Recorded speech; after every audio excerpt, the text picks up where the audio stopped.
Welcome to Faith, Family, Fitness, Freedom, the Overtime Edition. We recorded a full show. You can find that online on YouTube and Rumble with Brent and Robin of Biofunctional Health Systems. But we didn't accomplish everything that we wanted to accomplish. And while there's still plenty more questions to ask, so we're filming this additional segment. Brent and Robin, thank you for joining us. We're going to pass it off to them as Brent is going to give our listeners and those watching the show right now a special. So peek in. Thank you, Jason. So for Colorado Springs employers, we are offering a free 30-day no-risk on-site program. This is the same programs that Fortune 500 and Fortune 100 companies trust us with, and we want to bring it to you. And we want to bring it to you free and risk-free so you can see how your employees respond. You can get this healing right now. So you can contact us, call us, or text us at 719 400 1247. Our website is biofunctionalhealth.com. You even can email us at info@biofunctionalhealth.com. Again, that phone number is 719 400 1247. Biofunctionalhealth.com, ladies and gentlemen. So, can we pivot into the conversations about obesity and cancer, Jason? Yeah, let's do it. Let's do it. I think that we're living in an unprecedented time where disease is everywhere. Children, precious children, are obese and have cancer. And this was not the world that I grew up in. This is not the world that I was promised. And we talked about oxidative stress. I don't even know where to begin, but let's just start with obesity and weight, because I think bare minimum, even if it's not a health concern, people out there don't want to be heavy. They want to be fit. And there's people out there that are clinically ill because of their weight. So talk to me about obesity. Talk to me about how are you guys addressing this problem? Um, you know, there are many avenues here, but what I will say, um, let's just talk childhood obesity. Let's Okay. start there. Um, there are many things that are going to be on the shelves of our grocery stores now that seem healthy that we're giving our children, where there are, things in them that are literally called obesogens. They literally shut down the body's ability to burn the calories, to burn fat, and they stores fat. I believe that there are some movements happening right now that are looking to take some of these things, these ingredients out of our food. I also think that a lot of people don't know how to put together a healthy plate, and it's the unfortunate scenario of a lot of busyness for parents, raising children and children, eating things that are then become more convenient.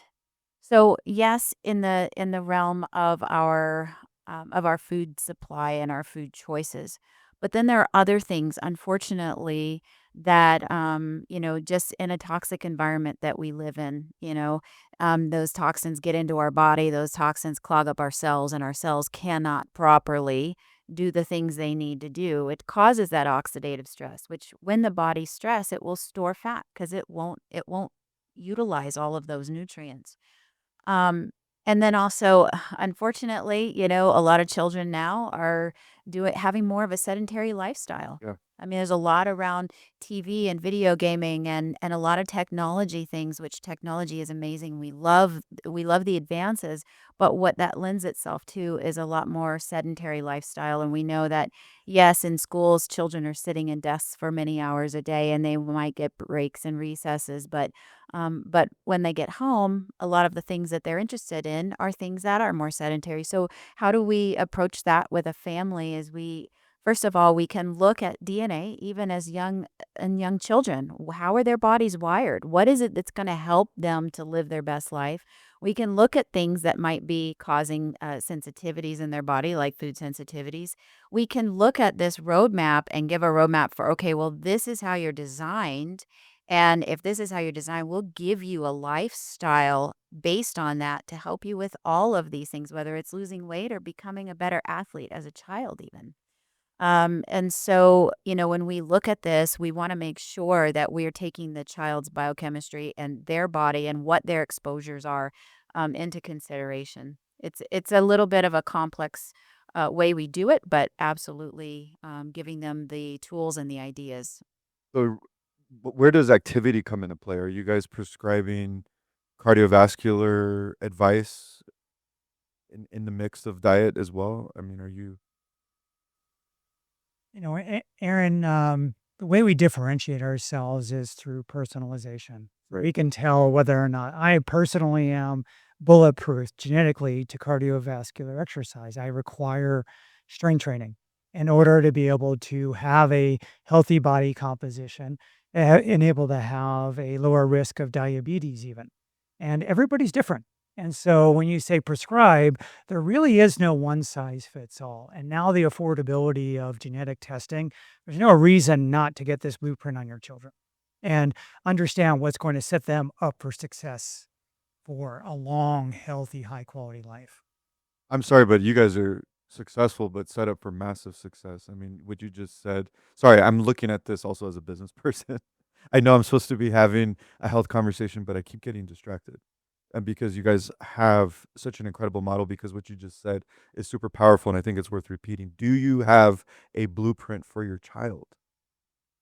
Specifically, I mean, I will tell you, and if you haven't picked up on it yet, this is my bride, and our children look like us. And they also wear, clinically validated wearable biometric devices in which we track our recoveries because if you're not sleeping, you're dying slowly. And so do we have a blueprint in our children? Absolutely.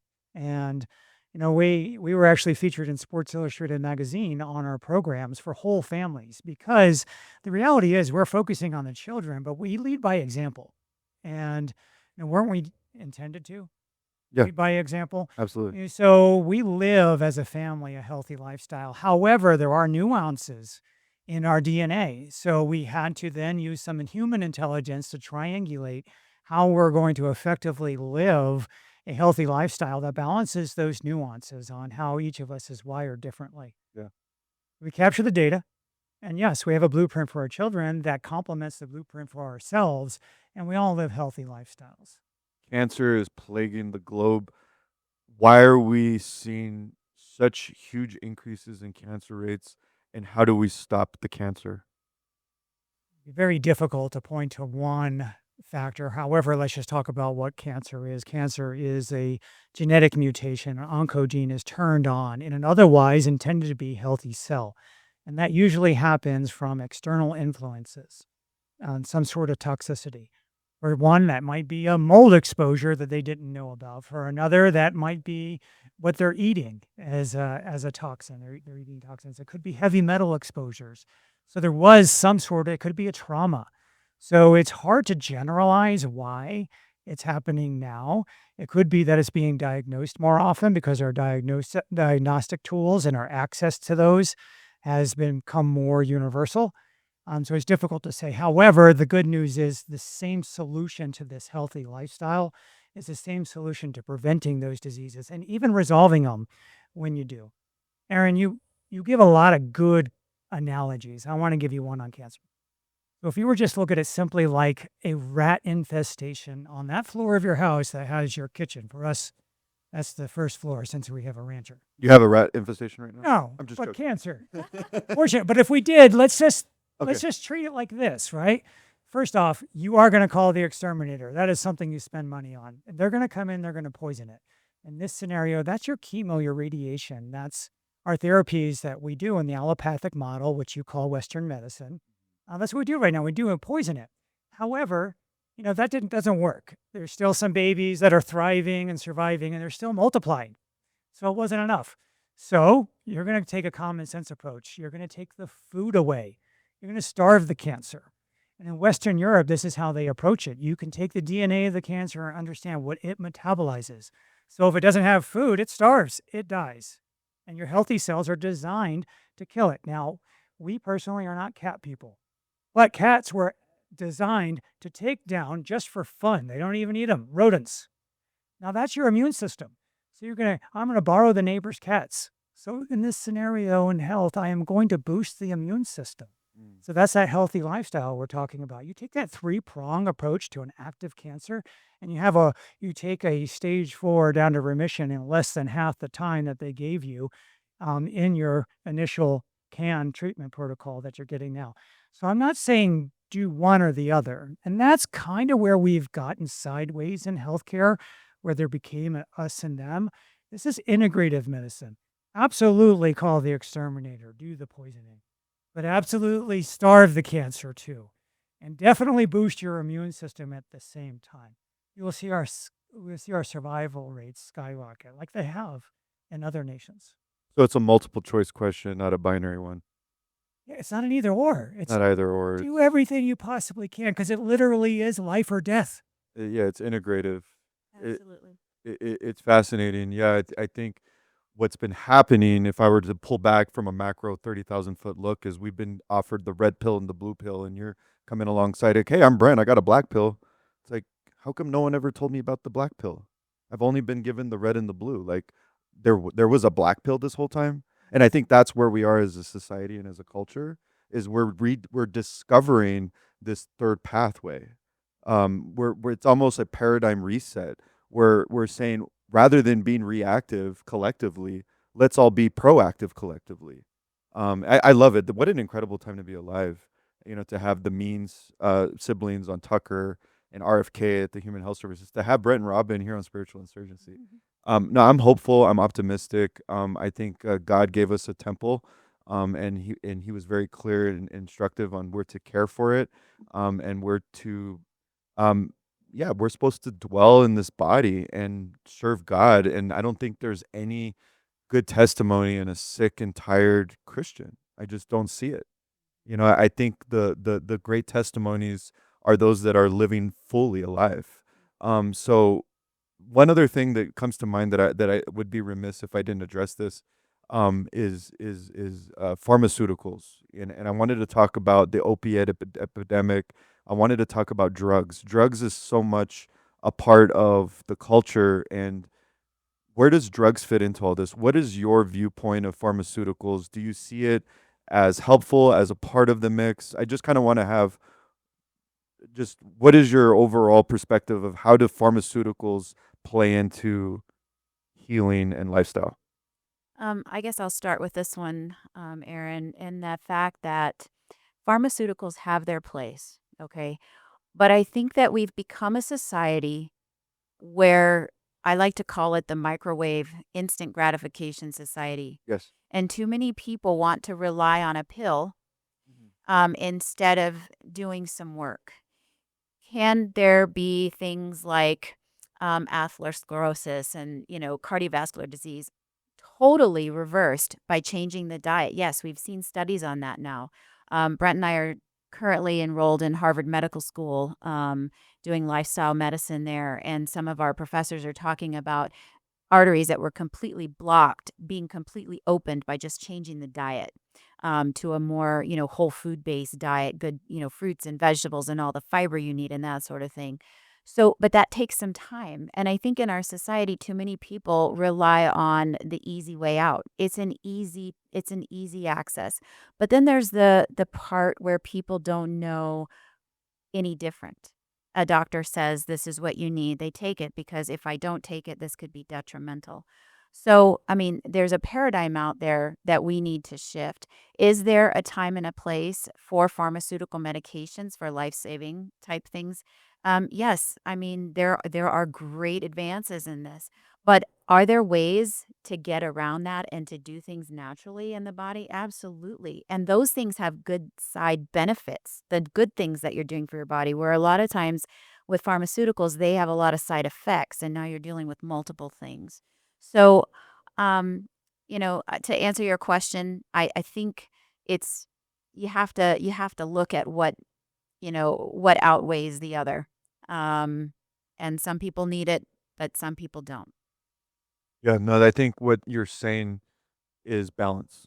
Absolutely. People have gone too hard on one side or the other. Like, it's all in on drugs, and drugs is the silver bullet, and drugs is going to solve everything. Well, not exactly. And I don't think you're definitely not poo pooing, which actually surprises me because I've been poo pooing on pharma. I've declared him my enemy. And I'm having a little bit of self reflective moment because what I'm hearing you two as the experts telling me is no, Aaron, don't completely close that door. There is a time and place for a pharmaceutical solution. It's the level of emphasis and sort of the perspective that maybe we need to change. And so I find that fascinating. Let me give you one example. Yeah. A blood pressure medication. If someone has a really high blood pressure and they don't take that blood pressure medication, they risk stroke, right? But while they're taking that blood pressure medication, let's teach them how to eat properly. Let's help them lose weight. Let's help them get that lifestyle that then we can get them off of that medication. Right. Because do we want people living on medications? No, we do not. And so that's just kind of an example where it may be necessary for a time, but we don't want to look at that as forever. We want to look at, let's give them this, but let's give them the tools and the rest of the success story for their life to be able to live a healthy life and get off of those. Did you have some? You used the word integrative. And I think that, if we just focus in on that word and then we had to add another one, personalization. So it's too easy for us as humans to bucket our understanding on anything. So all pharmaceuticals bad and bad people even. We villainize them, to go the other way and swing the pendulum so far the other way. And the reality is it's integrative and we need to look at it as the accumulation of a person's, their circumstances, their health history, their risks, their budgets. Everything comes into what we need is personalized medicine. We have the technology, we have the tools, and it really is just taking the time to get to know the patient, to understand what's going to work best for them, to give them their longest, highest quality life. And if we did as healthcare providers, and that's all of us, I'm talking to everybody who considers themselves on one side or the other, maybe like us who consider ourselves on both sides, depending on what's best for the patient. So if you make this about the patient again and what's best for them and not just try to rush to a solution based on a problem that you think you understand because they said a keyword that, like, oh, well, I understand that symptom. Here's my solution. But really, it is a sum of a person's parts and their circumstances. So if we just take that, and that's really what we've built our company around is caring, empathy. You listen to the patient long enough to tell you everything that's wrong, exactly how to fix it. All you are is triangulating and triaging then the solutions. You have to have the solutions, and those fall in the pharmaceutical realm, the surgical realm, the hospital realm still, or in our regenerative medicine or lifestyle medicine. And it doesn't become an either or. It's a when, when and if one's appropriate. I love it. And I think the last thing I want to end the segment on is the future of medicine, the future of the patient, because I'm seeing almost like two roads diverging. Because forgive me if this is too conspiratorial land, but there's this idea of transhumanism and biohacking, and you probably have seen the Netflix special where we're almost seeing like the elites of our society almost wanting to branch off from humanity and live forever. And there's like this Netflix special out about this man that's biohacking his body, and he's I don't know, I'm gonna exaggerate the numbers here, but he's saying he's gonna live to like 300, and he's anatomically the age of like a 18-year-old or something, and he's in his 30s. I don't know. I I got a lot of questions. I'm not even sure if I'm even asking the question, because what I'm trying to figure out is like, where do we go from here? I see like the elites branching off into transhumanism. And then I see this, tragic drug epidemic um, with the general population. And then I'm also seeing the people rise up and wake up to their own health and integrative medicine and holistic solutions. I'm just seeing a lot of change and a lot of shaking. I don't even know if I know I'm not asking a direct question, but what I'm trying to elicit from you guys is if you guys can speak on where do you think health is going? Where do you think the integrative medicine movement is going? What's going to happen to traditional medicine? What is biohacking? 24 questions. Go with it, please. Pick whichever one you want. That is my specialty. Okay. Let me boil it down there. Well, first off, let's just address the risk of biohacking. Okay. It's dangerous. Well, what is it? Can you define it and then tell me why it's dangerous? Well, I mean, what you're talking about is you're putting inputs into your system. It's an ecosystem. You're a bioelectric being. And so, if we are not careful, then, you're creating too much oxidative stress through reactive oxidative species. Red and infrared light therapy is a great example. People are overdosing unintentionally. If the machines that they have are even doing what they say they do with infrared light therapy, because these things do penetrate deep in through muscles and tissues into cells, and they can overdose. And as you're saying, there's literally red light beaming on you right now, which I think is ironic. But go ahead. If you're watching the video version, there's red light on Brent right now. It's one- probably not the right wavelength, Right. right? It's not actually going to do anything. Those red Not going to lights. do anything at all. And It's again, useless. we are healthcare. We're exposed to this at a deep level. We have physician friends that self-administer statin drugs or metformin, and they do not have a condition that would warrant that because it may have a possible side effect that's positive. The reality is that we're not there yet to intelligently biohack our bodies in a way that is safe. Now, whether or not it's effective is still anecdotal. So we have people creating a lot of content and noise out there that's misleading people that this is healthcare and the future of healthcare. It's not. And what you have a lot of people that are underinformed in an area, even probably on their own bodies and using qualitative indicators, even test like telomere length. Okay, well, how do I take the sample? You have to start asking questions. So if I take a cheek swab, I'm getting old cells that have a shorter telomere length. I'm going to say I'm older, and new cells, a longer telomere length. And so I can pick and choose and make data the best liar. That paradox has always existed. There's a lot of So- subjectivity in the metrics in which we're using. Is there truth in it? Sure. Is it actually what they're saying it is and doing what it is? It's anecdotal at best. Sure. And until we have meta-analysis studies, that's large population level studies to validate any of this, it's dangerous. So why don't we focus on what isn't? Why don't we look at the pre-industrialized human before refrigeration? Just start with when you eat. Do you think that we were designed to graze all day and night just because we have a hankering for a snack before we My- go to bed? Is that a good My idea? 10-year-old does. Yeah. And he will as long as you let him. Yeah. But you know what? Just because he's growing doesn't mean it's good for him to eat all the time. Sure. And, there's some basic things that we can take a common sense approach to. And you don't need somebody that has no medical background giving you advice on how to live longer, claiming they're going to live as long and they know the number of their days based on some sort of expensive machine that they own and that they give themselves this therapy or they take this drug for this off-label use. It's dangerous. It's creating a quality chasm and a rift between healthcare and biohacking that is not productive. Wow. There's a place for both. You need a radio show, Brent. No, that's powerful because I did you see that Netflix documentary? I don't even remember what it's called, but the guy's like really pale. He was like a tech CEO and now he's hacking his body to live forever. Yes, and I know his name, and I'm not gonna speak specifically Okay, well, about. I don't want to get you in trouble. No, Yeah. I know just because you're in the space. Maybe I'll ask you offline. I'm just really curious your opinion on that. It's a great example of, again, I mean, we see this all the time with the elite, right? I mean, Michael Jackson was prescribed the drugs that killed him. Prince was prescribed the drugs that killed him. Yeah. The physicians that are enabling this individual, we'll see that play out in our lifetimes. There's definitely a work hazard in being a medical doctor for a celebrity. I'll tell you that. They always seem to end up in some sort of murder trial. So I'm going to promise my wife I will not go to medical school. I will not be a personal physician for a celebrity. I promise you that. It's my promise to you, babe. That's what I'll What my promise to you is What is it? that a healthy lifestyle will do no harm. I believe that. Yeah, a healthy lifestyle do no harm. You mean taking the body that God formed in my mother's womb and taking care of it and being a good steward of it is going to bear good fruit? Is that what you're saying? Absolutely. What is your risk?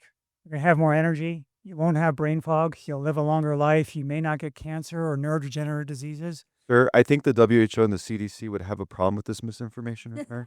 I'm just kidding. They're going to have to take it up with Harvard.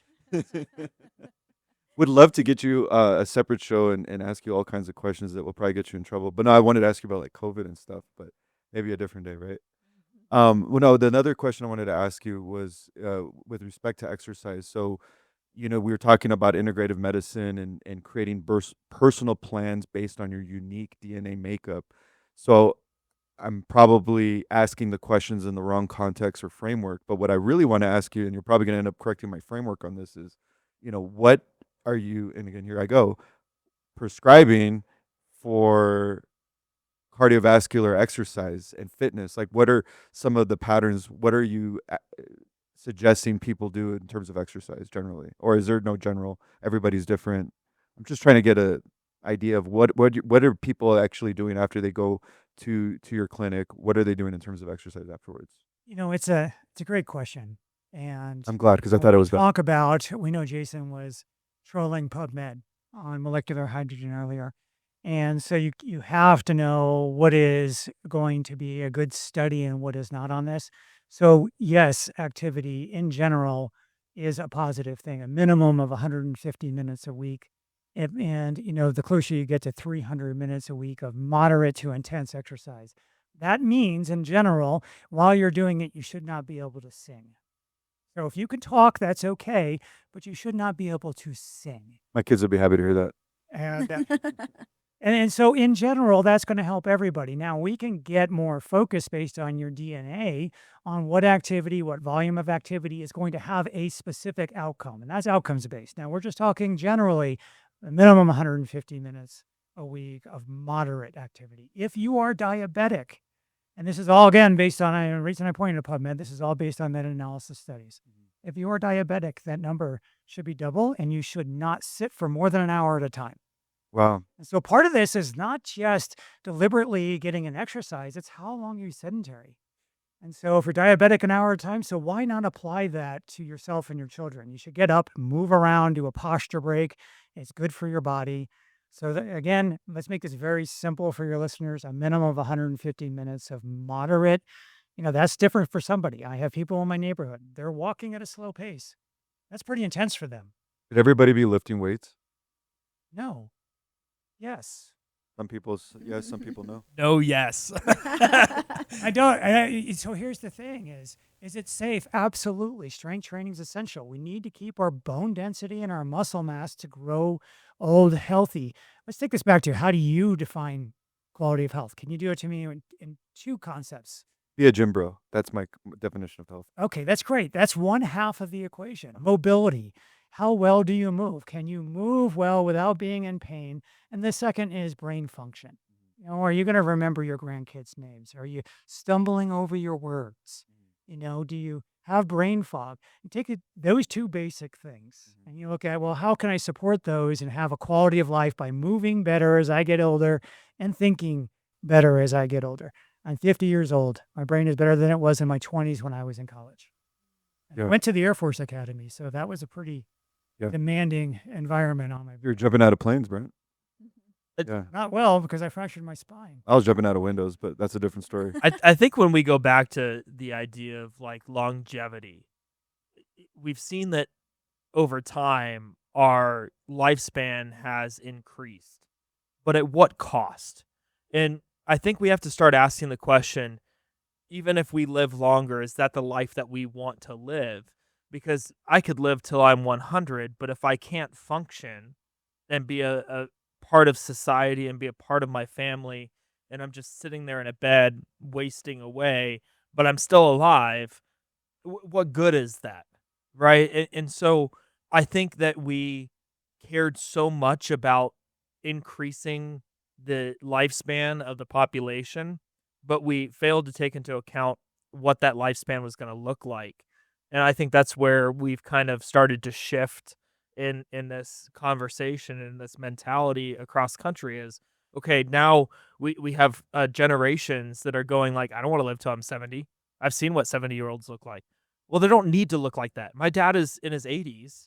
Let's see, he's 83, and he looks amazing, and he still functions, and he still does the gardening. In fact, my mom was telling me the other day, he goes, yeah, she did the neighbor's lawn because he's an older gentleman and has trouble getting around. Well, he's 7 years younger than my dad. So my dad is helping the older gentleman across the street because, once again, it's not just about the age. It's not about the number, because we look at it and we go, we know, especially because my background is in youth research. And so biological age is substantially different than chronological age. And we need to start looking at biologically what is our age, not what is chronologically our age. Because I'm not looking just to, Betty White looked amazing, right? Betty White was still in commercials till the end of her day. I want to be Betty White. Okay. I want to be Betty. I want to be the lady that smokes 20 cigars and drinks Dr. Pepper every day, and she's still 100 and still alive. You know, that's what I want to be. Well, promise me we'll make a short of you saying, I want to be Betty White. I want to be Betty I White. want to be Betty White. I want to tackle people in Doritos commercials. I want to be the next Betty White. So women have been telling the truth all along. Like, they've been giving their biological age all the time, not their chronological age. Yeah, my they wife always- is still 21. What are you talking about? Jason, what you described is called Healthspan. Healthspan. There's a name for it. There's a name for it. I love it. How do I not know this? There's a lot you don't know, Jason. There is, but I do know quite a bit. So I'm just like, every time I get shocked by new information, I'm like, whoa. How would you define Healthspan?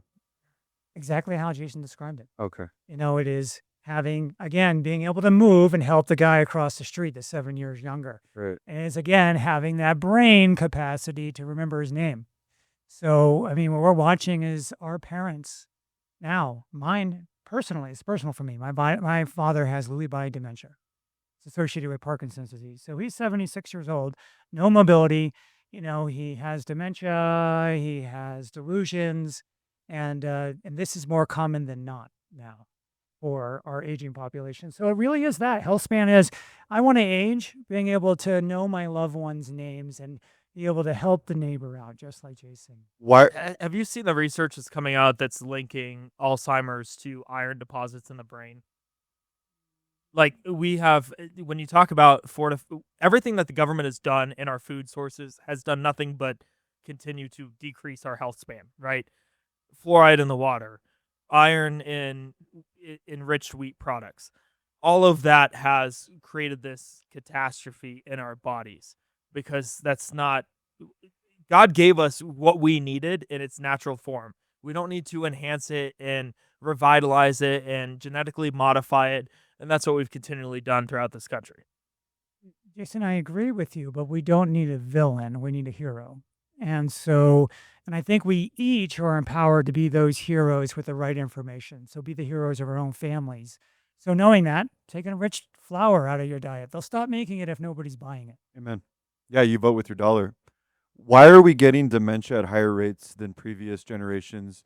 And as a 44-year-old man and my 49-year-old wife, she's going to hate me for telling her chronological age. She's biologically 28. She looks 28. So anyways, my attorneys told me to say that. No, what do we do as I don't know if 44 is considered middle age, but a lot of people that listen to our show, the demographics are like 30 to 45. So that's kind of our base. We're thinking about dementia. Like, I'm concerned. Am I going to get dementia? Like, I don't want to have dementia. What can I do to not get dementia? And why are we getting dementia?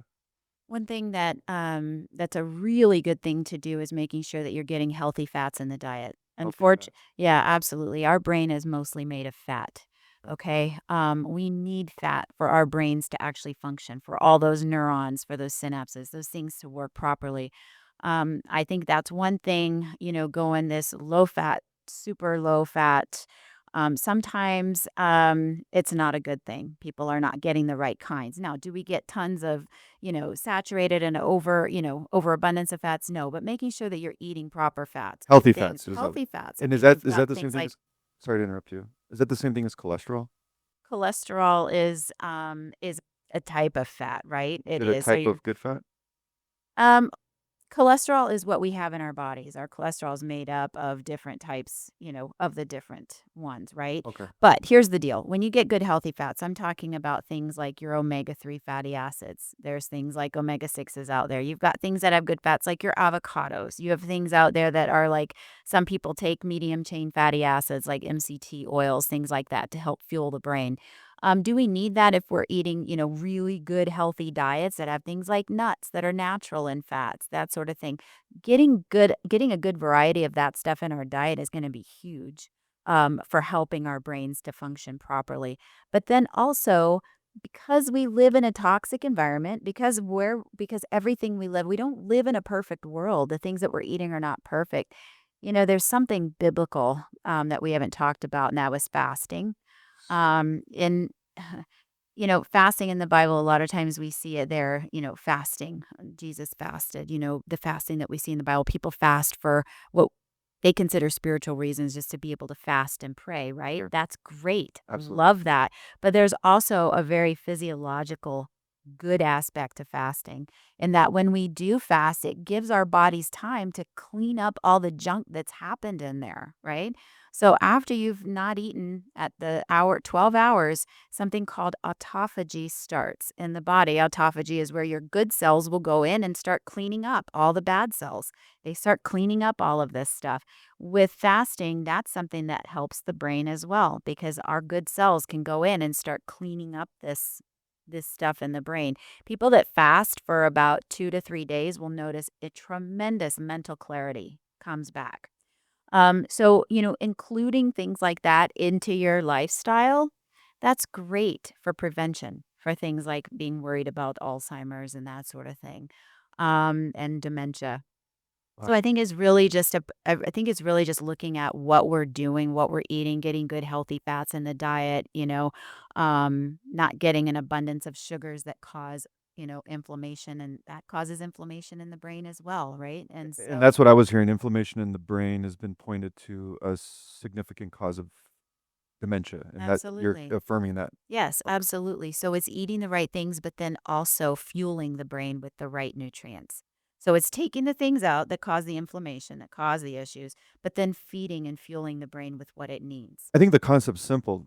Stop doing the bad stuff, start doing the good stuff. Absolutely. But my people perish for a lack of knowledge. So thank you two for coming on and giving God's kids the proper knowledge. He takes pleasure in that. You're equipping the church, you're edifying the church. And I mean that sincerely because, as I said in the beginning of the program, there is no good testimony in a sick Christian. So thank you for your work. Um, as we wrap this episode up, any parting thoughts, anything that maybe we didn't cover that you want to address before we sign off? I think as Christians, I think as, Christ followers, and we want to protect our bodies are a temple. We need to do what we can to stay healthy. I think it's not only I think it's our right, but I think it's our responsibility. And I think we need to represent him well in the way that we live our lives. And then in that, do the best that we can. We don't live in a perfect world. The food supply might not be perfect, but there are things that we can do. And, lifelong longevity, lifestyle habits that we can do that God designed us for, like good food and diet and, exercise, that sort of thing, that will help us to live our best life. Amen. Thank you. Brent? I think I want to impress upon people that, they don't have to listen to us. That what we're talking about here is not new information based on new science. That, as believers and hopefully followers of our Lord Christ Jesus, that they have access to his spirit too. That's how we were blessed with this knowledge. And he will tell you what's right for you. So really, it's not about, seeking out other human wisdom because there is no such thing. It is seeking out the one that has the only wisdom and source for you and your family. So good. I'll tell you one thing, stop listening and searching out for human experts because you have access to the only expert. Hashtag mic drop. That's definitely a mic drop. Brent, Robin, thank you so much. Thank you so much. So, really quickly remind us what's the website, what's the phone number, what's the special? BioFunctionalHealthSolutions.com. We can be reached by email at info@BioFunctionalHealthSolutions.com or reached by phone or text at 719-400-1247. The special is this. Now, if you're out there and you want to test your mobility health, I'm going to add this to it. We will do that for free for you in our clinic. And we have a patented 3D mobility health assessment to see how well you're moving if you have dysfunctions or injuries. Employers, we're offering you a 30-day no-risk on-site program where we'll come and heal your people with these regenerative therapies. We'll bring the modalities, the devices with us and our providers. We want an opportunity to serve our neighbors and love on our neighbors. So please contact us. If you're an employee, go to your human resources department and ask them about Biofunctional Health Solutions. If you are an employer, if you're in a position of making decisions about the benefits policies, you have to call these people. I was just told off air that premiums are going up 24%. This is a fantastic way to offset some of those increases. But most importantly, what better way to invest in your workforce than to keep them healthy and to love on them. So, Brent and Robin, thank you very much. We love you guys. Hopefully, we can have you on here again. Jason, can you send us out? Because I don't know how to send us out. Yeah. Thanks for joining us, Faith, Family, Fitness, Freedom. Join us on YouTube and Rumble. Every Saturday, new episodes will arrive. And maybe we'll have some more content with you too. But thanks for joining us on this overtime episode. If you did not see the first part of this content, go back, look up this episode without the overtime tag, and you will find it. Have a great day. God bless.